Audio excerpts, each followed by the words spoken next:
আসসালামু আলাইকুম গাইস, আশা করি তোমরা সবাই ভালো আছো। আলহামদুলিল্লাহ, আমিও তোমাদের দোয়া ভালো আছি। প্রতিদিনের মতন আজকেও তোমাদের মাঝে আসছি পুটিংয়ের রেসিপি নিয়ে।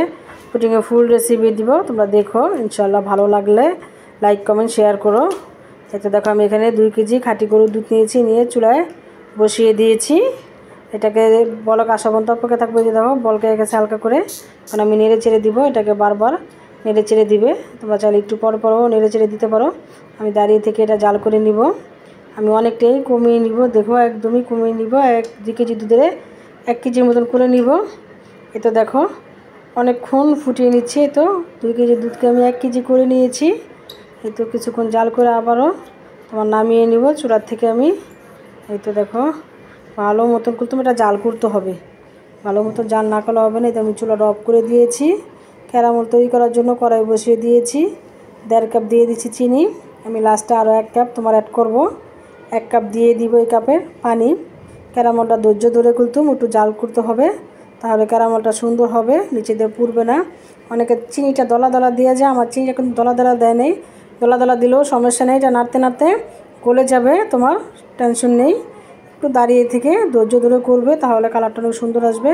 এতে দেখো লাস্টে আরও 1 কাপ আমি চিনি দিয়েছি। তো চিনিটা তোমরা যার যার পরিমাণ মতন দুধের পরিমাণ বুঝে আর কি ইউজ করবে। এটা দেখো ক্যারামেলটা তৈরি হয়ে গেছে। এখন আমি 2টা বাটি নিয়েছি, আমি 2টা বাটিতে ঢেলে দিব ঠান্ডা হওয়ার জন্য, যাতে এটা সুন্দর মতন জমে যায়, বসে যায়। এই ফাঁকে আমি 7টা ডিম নিয়েছি। 1 কেজি খাঁটি গরুর দুধের সাথে 7টা ডিম দিয়েছি। ডিমটাকে ফেটে সুন্দর করে এখন দিয়ে দিচ্ছি দুধের সাথে। দিয়ে যে দেখো আবারও ফেটে নিচ্ছি। ভ্যানিলা এসেন্স দিয়ে দিচ্ছি, 1 চামচ দিয়েছি। দিয়ে নেড়ে চেড়ে নিচ্ছি। দেখো কালারটা কত সুন্দর হয়েছে আর কত ঘন হয়েছে।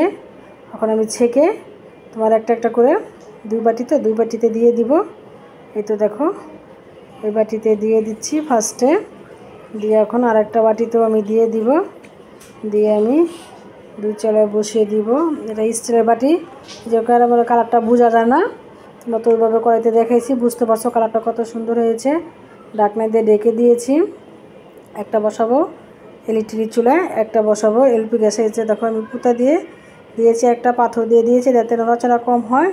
এটা দেখো আমি মিডিয়াম আছে দিয়ে রাখছি, ফুল আছে দেই নেই, তাহলে পুটিংটা সুন্দর হবে না। একটু কম আছে দিলে সুন্দর হবে। তো হয়ে গেছে, নামিয়ে নিয়েছি। এখন আমি 2 থেকে 3 ঘন্টার জন্য নর্মালি রেখে দিব। তোমরা চাইলে 1 ঘন্টাও রাখতে পারো। এতো দেখো প্লেটে নামিয়ে ঢেলে নিয়েছি। কত সুন্দর হয়েছে কালারগুলো।